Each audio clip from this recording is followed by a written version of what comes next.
오늘은 사도행전 6장 7절에 있는 말씀을 가지고 교회의 진정한 부흥이란 제목으로 말씀을 함께 나누기 원합니다. 먼저 말씀을 봉독하겠습니다.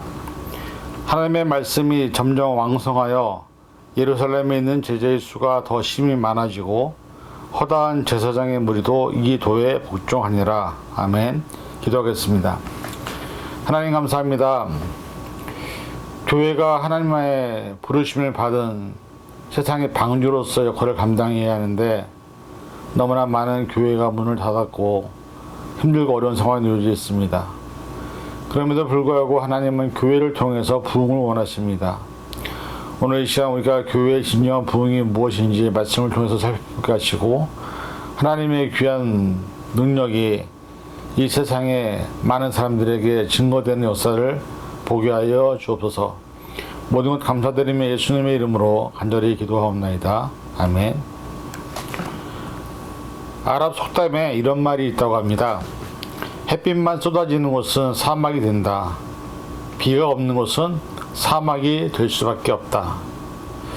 세상은 즐겁고 행복하게 살아가기를 말하고 있습니다. 그런데 즐기는 인생이 정말 행복한 인생일까라는 의구심을 들게 합니다. 마음대로 하고 싶은 것을 다 한다고 해서 인생의 문제가 해결될 수 있다고 한다면 얼마나 좋겠습니까? 그러나 우리가 이런 질문을 한번 던져볼 수 있습니다. 과연 웃고만 사는 것이 진정한 행복일까? 오늘날 많은 교회 성도들이나 많은 교회 목사님들이 설교를 참 재미있게 위트있게 하는 것을 연구하고 노력하고 있습니다. 그러면서 한국교회가 예전에 가졌던 영성이 사라지고 있는 시대에 살고 있습니다. 예전에 한국교회가 부흥할 때는 사실 많은 한국교회 안에 눈물의 기도가 있었습니다. 그 다음에 능력도 있었습니다. 그러나 눈물이 많으면서 성령의 단비가 그쳤다는 이야기들을 많이 합니다. 웃고 즐기고 기뻐하는 사이에 교회는 삭막한 사막이 되어버린 것입니다. 한국교회의 부흥, 기적이 가장 뜨겁게 일어났던 때는 가장 눈물의 기도가 많았던 때였고 회개의 기도가 많았던 때였습니다. 한국 전쟁 이후 경제개발이 이루어지던 때에는 얼마나 힘들었는지 살기가. 그래서 교회에서 찬송을 하거나 기도를 하면서 울면서 통곡하시는 분들이 많았습니다. 그러나 그것이 통곡으로 끝나지 않고 하늘의 위로를 받으며 기쁨으로 성전을 나왔던 사람들이 있었습니다. 그 기쁨 때문에 눈물을 흘리며 기도하던 우리의 신앙의 선조들이 있었던 것을 우리는 잘 압니다. 정말 예수를 믿고 난 다음에 정말 진지하게 하나님께 기쁨의 눈물을 울면서 울어본 적이 있는가라는 질문을 던져보면 사실은 우리가 그런 고백이 정말 나에게 현재도 남아있는지 돌아보아야 합니다. 우리가 일반적으로 생각하는 교회의 성장이란 대부분 숫자가 늘어나고 건물이 커지고 또 다양한 프로그램이 움직이는 교회를 성장한 교회라고 생각을 합니다.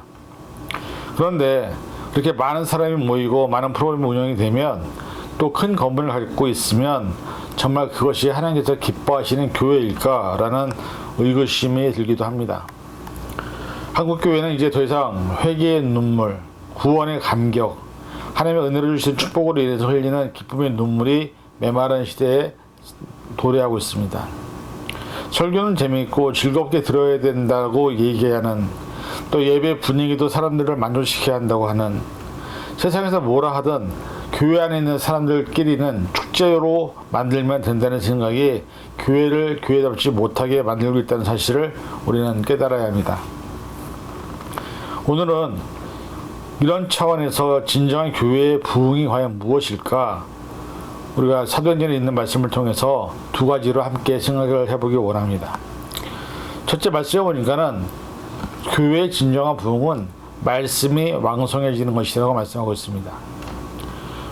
말씀이 왕성해진다는 것은 신앙의 교육과 훈련을 통하여 말씀이 삶에 가득 채워져서 말씀대로 사는 삶을 사는 사람들이 많아진다는 것을 말하고 있습니다.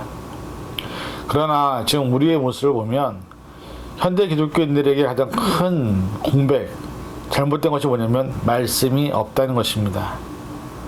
말씀이 왕성해진 사람들의 삶은 말씀대로 사는 사람들이 많아진다는 것을 의미합니다. 많은 신학자들과 목회자들은 전 세계가 기독교가 침체되어 있다고 이야기합니다.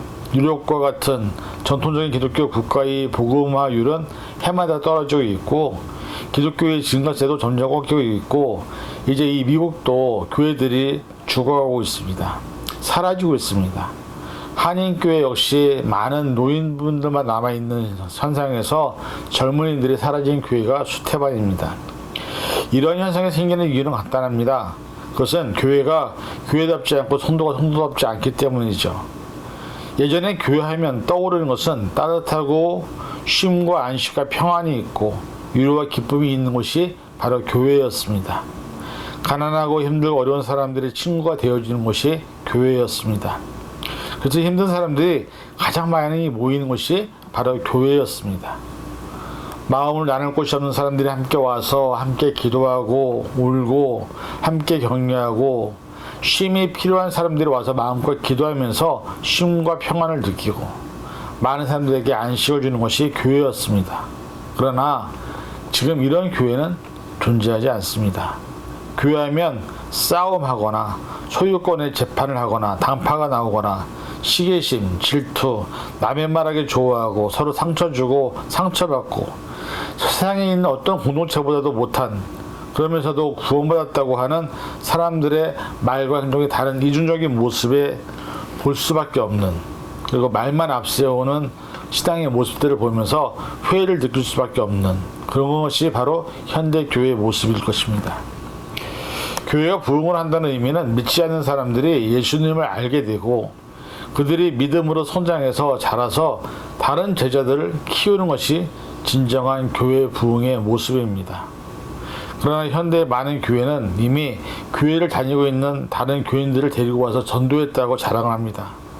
대형 교회는 작은 교인들을 모두 빼앗아 와서 성도들이 늘었다고 자랑을 합니다. 교인들의 수와 교회 건물을 가지고 성장의 길을 잡고 있는 이런 모습은 언뜻 보면 창세기 11장에 나타난 바벨탑의 사건과 별로 다르지 않습니다. 하나님의 도움과 능력이 아닌 자신들의 힘과 자신들이 하나님과 같이 되려고 하는 그런 현대 교회는 하나님의 심판대 앞에 서 있음을 우리는 깨달아야 합니다. 진정한 교회의 부흥은 무엇일까? 그것은 믿지 않는 사람을 치료하는 것이 교회의 부흥의 비결인 것입니다.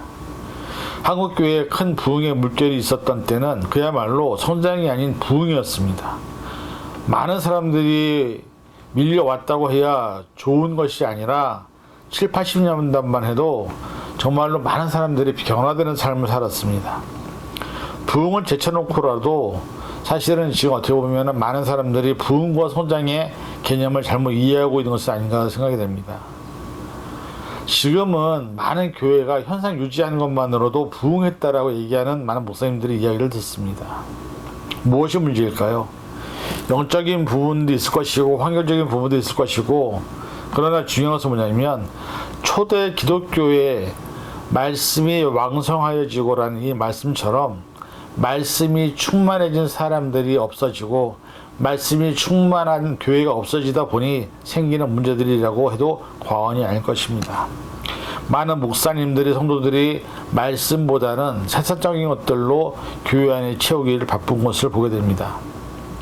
사실 부흥이라는 것, 무언가 이루어진다는 것은 하루아침에 바뀌어지는 것은 없습니다.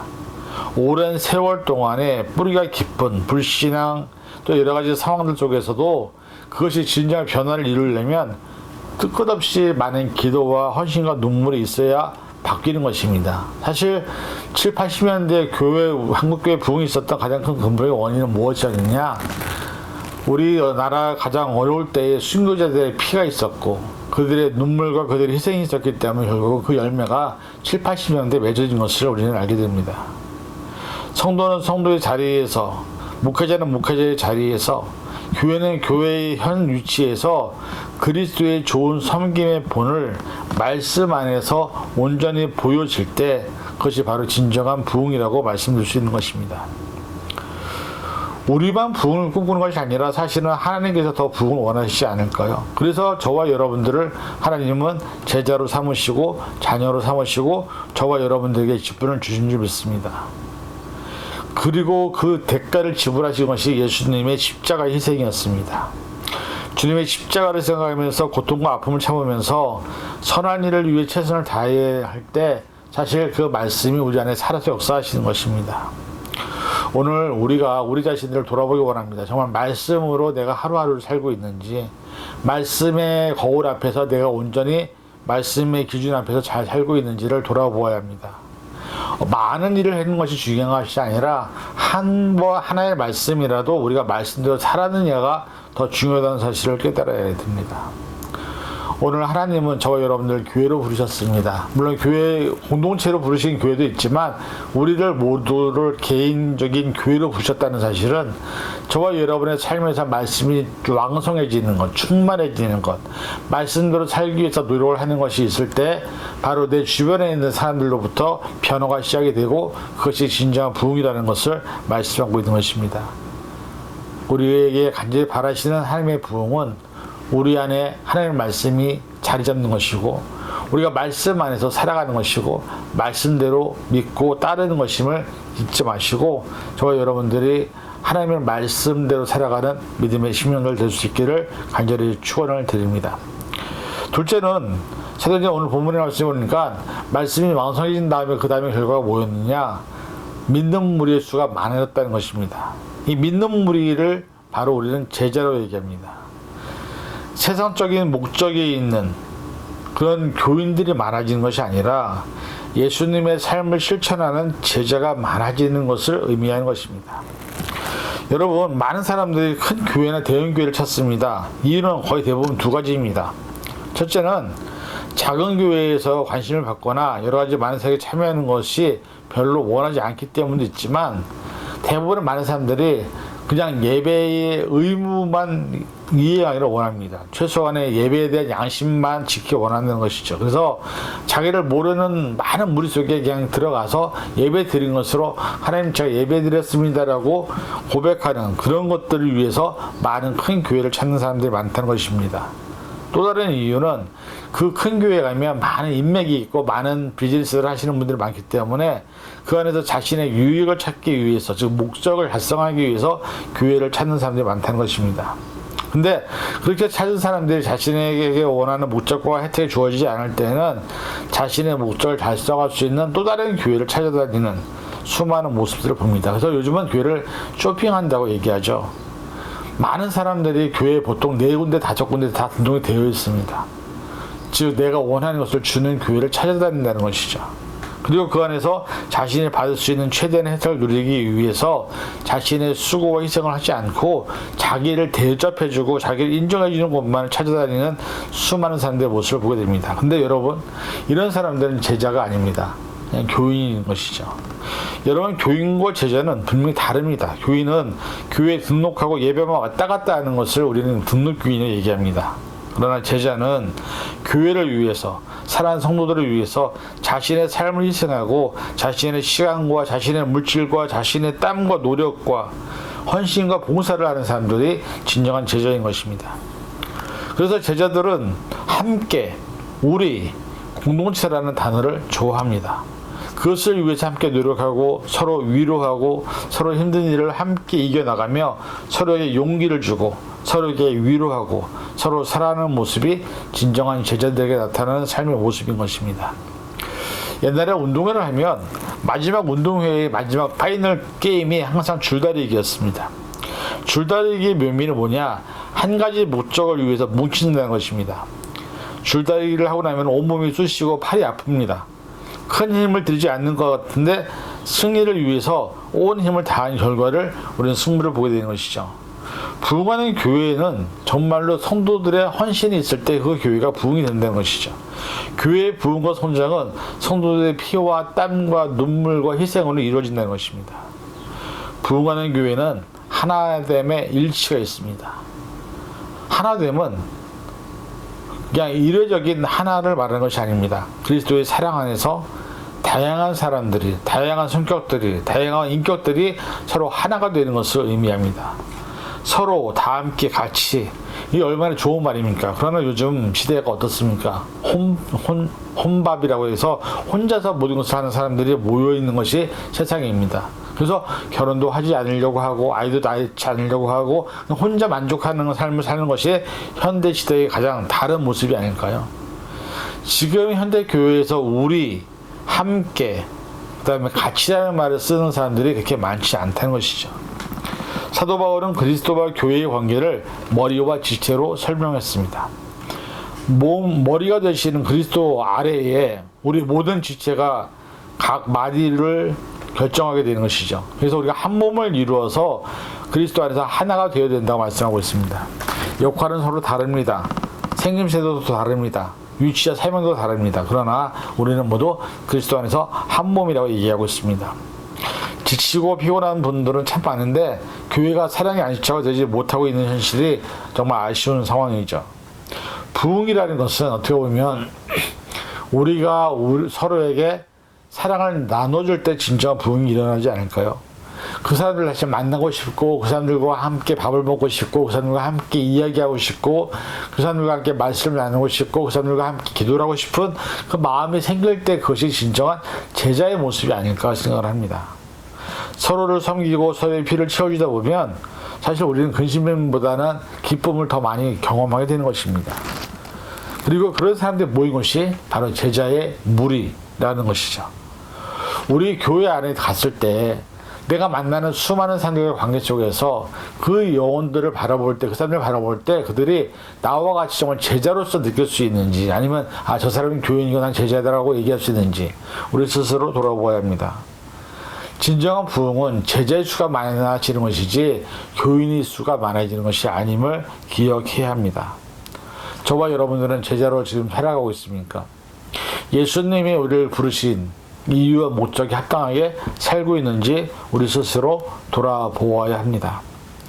서로가 서로의 아픔을 같이 함께 아파하고 서로의 기쁨을 같이 함께 기뻐할 수 있고 그래서 함께 웃고 함께 울 수 있는 아름다운 제자의 공동체가 만들어질 때 그것이 진정한 부흥이라는 것이지 사람이 많아지는 것이 부흥이 아니라는 것입니다. 사람이 작아도 그 안에서 정말 하나님의 기쁨, 하나님의 사랑과 은혜가 충만할 때 그것이 바로 부흥이 임하는 역사의 현장이라는 것을 우리는 기억해야 합니다. 결론을 말씀드립니다. 부흥이란 하나님이 그 백성을 찾아오시는 일입니다. 하나님이 찾아왔기 때문에 기쁜 것이고 하나님이 임재하셨기 때문에 은혜가 충만한 것이고 하나님이 나와 함께 하시기 때문에 임마누엘 하나님을 경험하는 것이죠. 내가 비록 이 땅에 살고 있지만 하나님이 이 땅에 나를 찾아오시면 바로 그 자리가 천국이라는 사실입니다.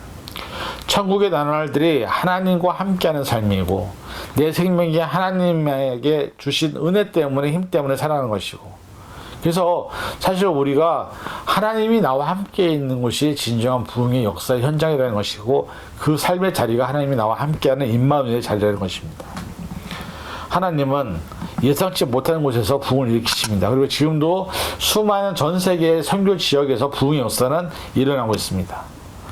중요한 것은 우리가 생각하는 인간적인 어떤 조건이나 환경이 갖춰져야 부흥이 일어난다 그것이 아니라 부흥은 하나님이 역사하시는 주권이라는 사실을 인정해야 합니다.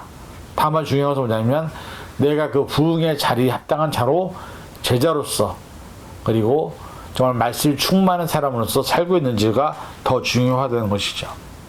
하나님과 함께 내가 제자로 살아간다면 또 하나님과 함께 내가 말씀이 충만한 상황으로 살아간다면 바로 내가 살아가는 삶의 자리가 부흥의 자리가 될 줄로 믿습니다. 사람들은 일정한 규칙이나 환경이나 상황을 만들어야 뭔가 이루어진다고 말하지만 하나님은 하나님의 주권과 하나님의 방법대로 일하십니다. 그리고 하나님은 거기서 하나님이 원하시는 사람들을 통해서 부흥의 역사를 이루어 가시는 것을 보게 됩니다. 사람들이 아무리 원해도 부흥이 이루어지지 않습니다.